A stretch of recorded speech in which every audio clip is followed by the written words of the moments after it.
the army intends to establish 3 distribution centers in Rafah. This is what the Israeli army is saying. We're intending to open 3 aid centers and distribution centers inside of the Gaza Strip. They're still not confirming yet who's going to control them. But despite the fact that they're continuing the genocide, they're saying that now we're going to allow aid in. Clearly, there's pressure. And in Israel, by the way, in some of the reports that I was sharing with you earlier, they're saying that there is intense pressure coming from the United States. But that pressure is against a man called Benjamin Netanyahu. And that Benjamin Netanyahu clearly doesn't have any regard to anyone when he wants to do something. Total psychopathy. Trump said that we're going to have a good statement regarding the aid to Gaza. That still hasn't been implemented. Israel reported that they had certain pilots to allow aid into Gaza. That hasn't been confirmed by a Palestinian source. However, they're stating that in the next few days, something might come in. But Netanyahu's main allies inside of Israel are still insisting that there's going to be an enormous campaign and this is going to go and wipe out Hamas. And as a matter of fact, the Israeli finance minister, Bezalel Smotrich, is saying that in 6 months, there will be no Hamas in Gaza. After more than a year and a half of war, and after the cabinet approved the expansion of the fighting, the finance minister described the picture of victory in his eyes, saying that Gaza will be completely destroyed. Its citizens will concentrate south of the Morag and start leaving to other countries. They will despair. And they will be in a state of like catastrophe. He's saying that, you see, this savagery is barbarism. It's supported by your politicians and your leaders. If you're living in any country that supports this abhorrent barbarism that this genocidal entity is conducting, not only against Gaza, but against everyone in the region, sitting there causing problems after problems. Now, he's serious, but there's something interesting in his statement. What is that? He's saying in 6 months there will be no Hamas in Gaza. Why is he saying this? Why did he not say this before? And why is he confirming that aid will go in? Well, firstly, Bezalel Smotrich was a man who refused to allow aid into Gaza. He was constantly criticizing Netanyahu for allowing any aid in, saying starve all of them to death. And there were people in Israel, the British Prime Minister Keir Starmer was legitimizing the starvation and saying it's legal to kind of starve people in the beginning. But in Israel, there have been people who said, well, starve all of them to death. Smotrich was one of them. Why is he saying that now that he's fine with allowing aid into Gaza and in 6 months there will be no Hamas? He also might be preparing the ground for the fact that there will be a deal. Israel will try and portray it as an absolute victory, or that Hamas submitted, similar to what Trump said about Yemen. They came and begged us, and they basically said, stop attacking, and we will stop attacking your ships. Clearly lies, trying to, make it appear to be as if they came and begged him, when really and truly the Americans were the ones who were actually going and attacking Yemen shamelessly with all of the audacity, conducting mass terror in Yemen for the sake of a genocidal entity. That's what happened. And clearly the attacks of Yemen on these genocide supporting forces of the US were effective. That's why they reached a deal. If they were not effective, the United States wouldn't even look at them. They wouldn't speak with them. Likewise with Gaza. If Hamas was not capable, if Hamas was totally defeated, they wouldn't talk with Hamas, would they? They would enforce things on the ground. This is clearly showing that no, the resistance does work, and it's forcing the biggest power in the world, the United States, and one of the most equipped countries in the region. I'm not even going to use terminology like advanced or whatever. These people are backwards and barbaric. The genocide state by the least equipped side, Gaza. Now, where are things going? This is the big question. If Smotrich is saying that in half a year there will be no more Hamas, well, that means he could be preparing the ground for a deal. That means he might be expecting that something might happen, and I want to justify my presence in the government. Therefore, I'm going to have to say from now that Hamas will be done. And because Hamas will be done in 6 months, we might get a deal now. That's one interpretation. The second interpretation is that Israel is totally delusional, detached even from the United States now, its biggest ally and supporter, and they are going ahead with what they think that they can achieve. But they are constantly met with reality checks. These reality checks are given to them, are handed to the government by the IDF chief of staff. Of course, the IDF chief of staff is a war criminal, like all of the others who are participating in this genocide and supporting it. But how is he trying to give them reality checks, and is he trying to potentially stop what Israel is doing now in Gaza? Firstly, I spoke about this several days back when he reported about the horror scenario. He basically came up with a scenario to the government, telling them that if we plan on expanding the operation in Gaza and going there with more troops, we will have a lot of soldiers killed. Again, from the IDF chief of staff, confirming what? Confirming that the resistance is capable, confirming that the resistance is strong, confirming that the resistance, like it put your child-killing troops' heads in the sand of Gaza before, they will put their hands in the sand of Gaza again. This is what he's confirming. They, of course, still going ahead and making these statements. But now he's saying something else and actually doing something else. What is he doing? He is going and sending more orders for the Orthodox community to go and serve. In this report, they're saying, Chief Staff Damir decided on a drastic step which sends a message to the government. Against the backdrop of the widespread mobilization of reserves, Chief of Staff Eyal Zamir ordered a move that expected to cause a stir in the Haredi leadership. A stir in the Haredi leadership who are in the government for their own purposes, by the way, not because they love Benjamin Netanyahu, just because that they get the money, they get the funding for what they call the yeshiva, their religious institutions, and they constantly get exemptions from serving in the army, despite theatrics conducted by Netanyahu and his government that they're trying to force them into conscription. But he reached a deal with them, Netanyahu, with the Orthodox and Haredis, telling that no problem will pass it. He's been criticized by the opposition, by the others in the society in Israel, saying, well, why am I going to die for the third and fourth time, risking my life for Netanyahu when his son is not here anyway, bathing in Miami?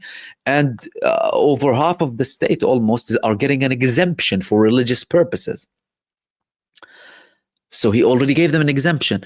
But the IDF chief of staff is using his power as the IDF chief of staff to send the orders to the people despite refusal from the government. What does that mean? That means that there are tensions between these people. That means he's doing something that could increase the tensions between Benjamin Netanyahu and key elements that hold his coalition together. Again, not necessarily for liking Netanyahu, by the way, for their own interest. These people, some of the religious groups, leaders in the Israeli government, they were arrested for corruption, by the way. Money and stuff. So they just want their money and they want to have exemption and they want to be funded by the state without serving. It's something that, of course, the rest of the society views as a strain and double standards and hypocrisy. Why are you doing that? Now he's sending the orders to them in defiance of the Israeli government and in defiance of Benjamin Netanyahu. Now, moving on, there was another statement made by Donald Trump that could also indicate that there is a real crisis happening, by the way, between him and the Netanyahu administration. What was that? Well, Donald Trump just landed a bombshell in relation to the Israeli prisoners in Gaza. Again, shocking everyone out of nowhere and without any coordination. What was it? He said that 3 hostages were killed, only 21 left alive in Gaza. In Israel, they said it's a shocking statement by the President of the United States. Second time they used the term shocking in reference to Donald Trump, in which he claimed almost casually that 3 hostages died in Hamas captivity, contrary to the official numbers in Israel's possession. The reliability of the information is unclear, and Israel has no confirmation of this. He also referred to Iran, the important period in its history. So, Donald Trump is coming, giving information about the people who Israel claims to be the most important in this whole campaign, the prisoners, the Israeli prisoners in Gaza, or what they call the hostages, and landing this information. Firstly, this could be classified information, very secret information, that the news are reporting. How did he get that information? He could have received this information from his direct negotiation with Hamas. Because don't forget, that was yet another step showing that there are differences between the US and Israel, or more cracks in that relationship. How? Well, Adam Bowler was spending months talking to Hamas, and then he had statements calling them nice guys like me and you, and reports that they were having Arab desserts after midnight with fresh orange juice. They could have given him information. Why? Because Hamas, from their side, they don't have problem with the United States apart from its support for Israel. And they always said that we have a problem with the Zionist occupation. This is what they constantly say. No American or nothing. Of course, the garbage propaganda of Western mainstream media constantly tells you, and fear mongering and whatever about Hamas, for the sake of the Zionists, not for the sake of anyone else. And they were criticized internally for that too. But he made this statement now. The families of the prisoners of war are sitting like, the United States president is coming to tell us that people are killed, and our prime minister is not telling us that 3 of them have been killed.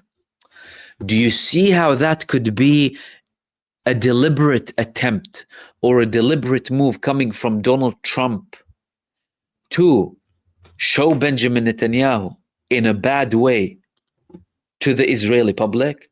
Him declaring that 3 of them were killed, only 21 left.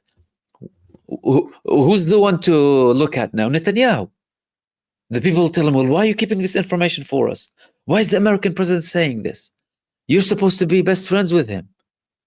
Are you hiding something from us that we don't know? And what led to the United States president to make such a statement in relation to such a sensitive topic to the whole world?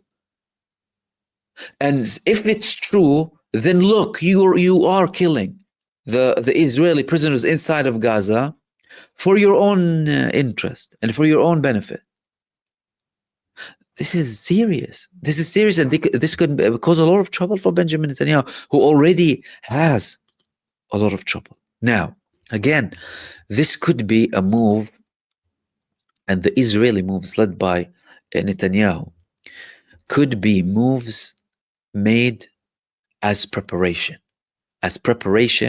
for the potential of reaching a ceasefire, especially with them giving Hamas this last chance, right? Or we will go into Gideon's chariots. That's on that front. Then Israel was crying about everything burning. The Zionist entity was crying that things were burning. They got things relatively under control now. But their rabid squatters in the West Bank keep burning Palestinian lands. Olive trees, thousands of years old, older than their hideous faces, way older. They're burning them and going there protected and supported by the Israeli army and conducting these arsonist attacks against the population that, of course, in many cases lead to killing. When I commented about the BBC's Louis Theroux documentary, I made one point that the squatting establishment, or what's labeled as the settlement establishment in Israel, is not the settlement establishment, it's Israel as a whole. Stop trying to show us and tell us that, oh, it's these settlers. Who protects them? Israel protects them. The government protects them. The central government, left or right. The leftists in Israel, or those who call themselves leftists, or the opposition, who criticize some of the settlements and the settlers and settlement establishment, are big hypocrites, because they are the ones who facilitated this establishment and constantly supported it. But there's a big problem, and that big problem is Israel used to try and hide this as much as possible alongside its backers. But now the problem is that these people in power, and they're portraying things as they are. And from an Israeli perspective, that's problematic. However, this terror of the Israeli squatters has been supported since the establishment of the state. And there is no difference between the rest of the state and the squatting establishment. The only difference is the other side hides the truth, whereas those openly speak as they actually believe. The others might, try and hide it, say, oh no, it's not good for the PR, let's hide it, let's cover up. But no, the settlers tell you, this is us, this is our establishment, and this is what we do. Then,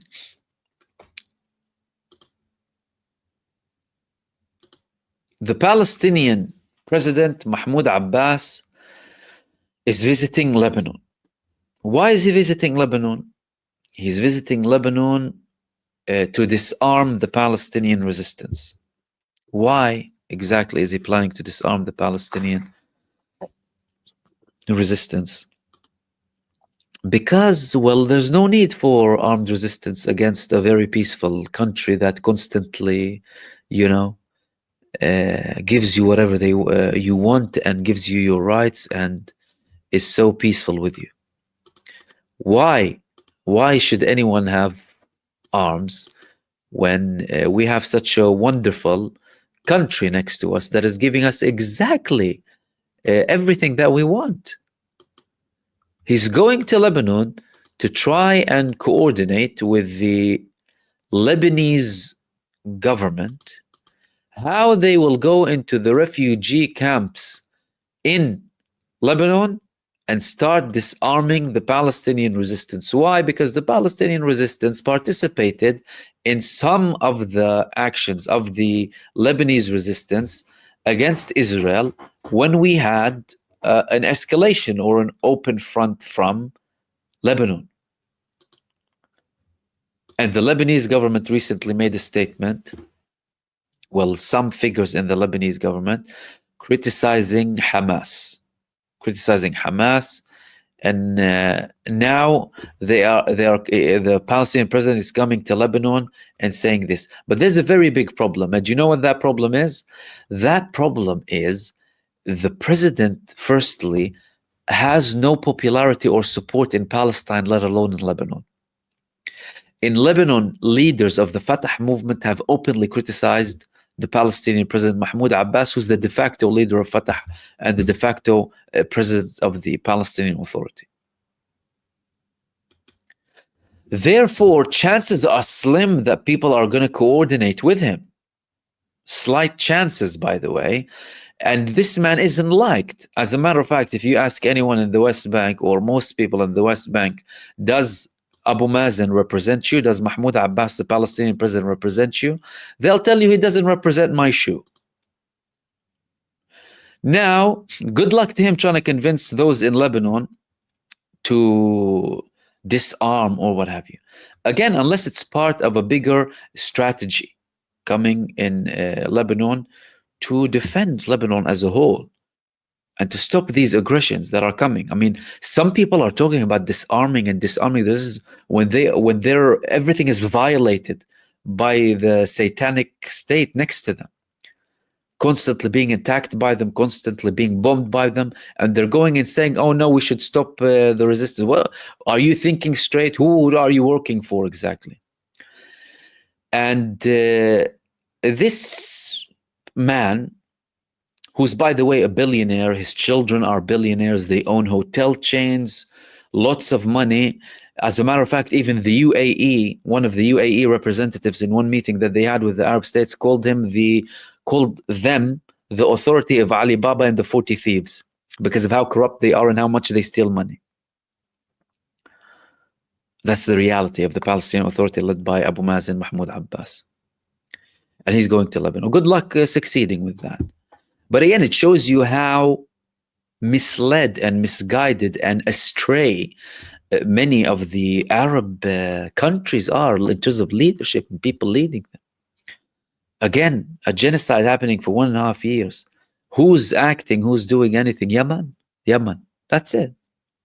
As in the whole country. Of course, we had the Lebanese resistance at one point, some movements in Iraq too, and Iran participated too. Iran, of course, has the overall support as well, which is a very important factor as well.